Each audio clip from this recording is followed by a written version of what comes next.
সারাদিন আসলে কী পরিমাণ অপপ্রচার চলেছে, কী পরিমাণ আসলে ফ্রেমিং করা হয়েছে, কী পরিমাণ দায় চাপানোর রাজনীতি করা হয়েছে, সেই জায়গা থেকে আমরা মনে করি আমাদের জায়গাটা যথেষ্ট ট্রান্সপারেন্ট ছিল। আমরা আমাদের জায়গাগুলোতে যথেষ্ট স্বচ্ছ ছিলাম, কিন্তু আমাদের প্রতি যে অ্যাবস্ট্রাক্ট দায়গুলো নিয়ে আসা হয়েছে সেগুলোর কোনো প্রকার কনক্রিট ডকুমেন্ট কিংবা কনক্রিট এভিডেন্স ছিল না। সুতরাং আমরা মনে করি আমরা আমাদের জায়গায় যথেষ্ট বিচক্ষণতার সাথে আমরা ঠান্ডা মাথায় আমরা ডিল করেছি।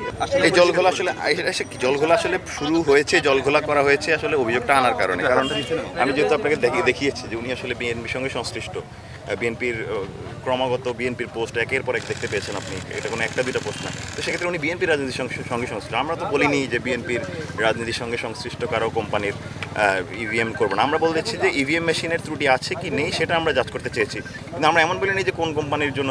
সেক্ষেত্রে বলতে গেলে তো বর্তমান আমাদের উপাচার্য উনি জাতীয়তাবাদী শিক্ষক ফোরামের সভাপতি ছিলেন, তার বিশ্ববিদ্যালয়ে আমাদের বর্জন করা উচিত। সেই জায়গায় আমার কাছে মনে হয় না এটা কোনো গ্রাউন্ড হতে পারে। আমার কাছে গ্রাউন্ডটা হলো মেশিনটার কার্যকারিতা ভালো কিনা, কার্যকারিতা ওকে কিনা, এরর আছে কিনা, সে জায়গাটা মেইন ফোকাস হওয়া উচিত। তবুও যেহেতু ওনারা জামাতের প্রসঙ্গ এনেছেন, সে জায়গায় আমরা দেখানোর চেষ্টা করেছি উনি আসলে জামাতের সঙ্গে সংশ্লিষ্ট না, বরং উনি বিএনপির রাজনীতির সঙ্গে সংশ্লিষ্ট। দেখেন, এরা আসলে কে নির্বাচনে অংশগ্রহণ করবেন কি অংশগ্রহণ করবেন না, এটা অবশ্যই তাদের রাইট রয়েছে। সে জায়গায় তারা সেই সিদ্ধান্ত গ্রহণ করতে পারেন।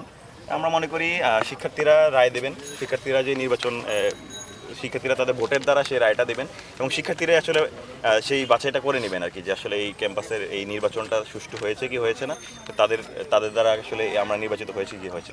গণতান্ত্রিক সৌন্দর্যটা আসলে যা ছিল সেটা গণতান্ত্রিক সকাল থেকে কিংবা গতকাল থেকেই নির্বাচনের সার্বিক পরিস্থিতি যেই প্রশ্নবিদ্ধ হয়েছে, নির্বাচনের সার্বিক নিরাপত্তা, নির্বাচনের যে প্রাক্তন ইস্যু, এবং একই সাথে যেই ট্রান্সপারেন্সির জায়গাগুলো যেভাবে হার্ম হয়েছে, আমার কাছে মনে হয় সেই জায়গা থেকেই এই সিস্টেমেটিক ফলটা তৈরি হয়েছে। এক্ষেত্রে প্রশাসনেরও দায় রয়েছে, এক্ষেত্রে কিছু রাজনৈতিক দলেরও দায় রয়েছে। সে জায়গায় আমরা মনে করি শিক্ষার্থীরা যদি সবাইকে ম্যান্ডেট দেয়, সে জায়গায় সেটি হবে মুখ্য ব্যাপার। এখানে কেউ বর্জন করেছে কি করে নেই, কত পার্সেন্ট শিক্ষার্থী এখানে ভোট কাস্ট করেছে, কত পার্সেন্ট শিক্ষার্থী রায় দিয়েছে, সেটা আসলে মুখ্য ব্যাপার হওয়া উচিত, এবং সেটা নির্বাচন কমিশনারই আসলে নির্ধারণ করবে।